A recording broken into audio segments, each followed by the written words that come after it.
പയ്യോളിയുടെ ഹൃദയഭാഗത്താണ് ഞാനുള്ളത്. പയ്യോളിയുടെ വികസന പ്രവർത്തനങ്ങളെ നമുക്കൊന്ന് പരിചയപ്പെട്ടാലോ? കോഴിക്കോട് ജില്ലയിൽ കൊയിലാണ്ടി താലൂക്കിലെ മലബാർ തീരത്തുള്ള മുനിസിപ്പാലിറ്റി പട്ടണമാണ് പയ്യോളി. ഈ കാണുന്ന കുടിവെള്ള പദ്ധതിയാണ് അടിസ്ഥാന സൗകര്യങ്ങളിൽ ഒന്നാമൻ.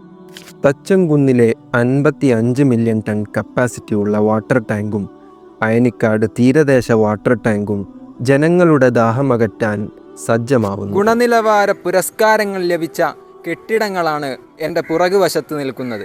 ആരോഗ്യരംഗത്ത് ദേശീയ പുരസ്കാരം നേടിയ കോട്ടക്കലിലെയും കീയൂരിലെയും ആരോഗ്യ കേന്ദ്രങ്ങൾ പയ്യോളിയുടെ അഭിമാനമാണ്. ജില്ലയിൽ തന്നെ മാതൃകാപരമായ ഈ MRF കേന്ദ്രം എടുത്തു പറയേണ്ടതാണ്.